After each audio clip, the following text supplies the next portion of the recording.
Hello everyone, welcome to Urbanscape Bangalore, and in this episode we will be talking about the Christmas cactus or the Schlumbergera plant. This is commonly called the Christmas cacti because it grows during the winter months. Though this is from the cacti genus, don't mistake this plant for a proper cacti plant that grows in the ground, but this is actually an epiphytic plant that grows on tree barks, etc., and is also found grown between rocks. The plant is a winter flowering plant and is grown for its beautiful flowers that grow towards the end of these chain-like stems that look like leaves.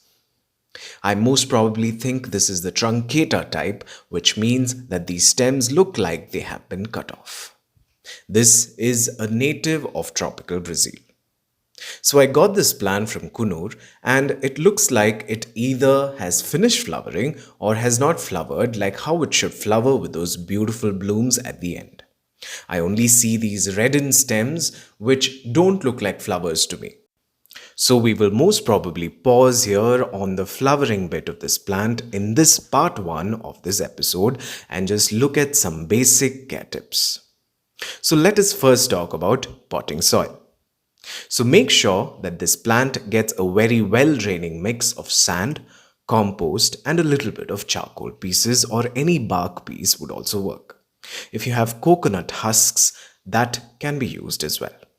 But using garden soil or red soil must be avoided as much as you can. Next will be watering. Though this is from the cactus genus, it requires more water than your normal cacti. So make sure you water this consistently during summer while reducing watering during winter months. Overwatering must be avoided. So bud dropping in this plant is quite common because of stress induced due to under or overwatering. So find the right balance when it comes to watering this plant. Humidity is another important factor in this cacti which sets it apart from the other members of its genus. So misting the leaves or keeping it in a brightly lit bathroom will also do. Now let us talk about sunlight. Now this is a defining factor while taking care of this plant. So neither give this full sun nor too much shade. So find a brightly lit location that is protected from full sun because the leaves can lose its dark green color and become scorched if you expose it to too much sunlight. If you keep it under complete shade, then the flowering will be affected. So you can grow this in a south or west facing window if you're growing this indoors. But this is more of an outdoorsy plant if you want it to reach its potential in terms of flowering. Now this plant, like your poinsettia, is also photoperiodic, which means that during the winter months, for this plant to bloom, you need to give it at least 14 hours of complete darkness. Even a light from your street lamp or your table lamp will prevent this from blooming. So during the September months or so, start keeping this in an area where you get pitch darkness for at least 14 hours. Or in my case, just expose it to the dark winter skies on your terrace, of course providing it with some shade. You can propagate this plant with a stem cutting, and as you can see here, this particular stem cutting has already produced some roots.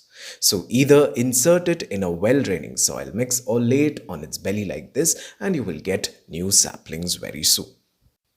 So you can fertilize this plant with just kitchen waste or compost during the summer months twice every 2 or 3 weeks. The common pests you can find are mealybugs and its other annoying cousins. But it is fairly more pest resistant than the other plants, I must say. As always, neem oil and dish wash soap diluted in water can be sprayed. You can easily grow this in a hanging basket, and come winter, it will look really beautiful. So with this, we have come to the end of yet another episode of Urbanscape Bangalore. If you like this episode, then please do not forget to like, share and subscribe. Also follow me on Instagram and Facebook. The links are given below.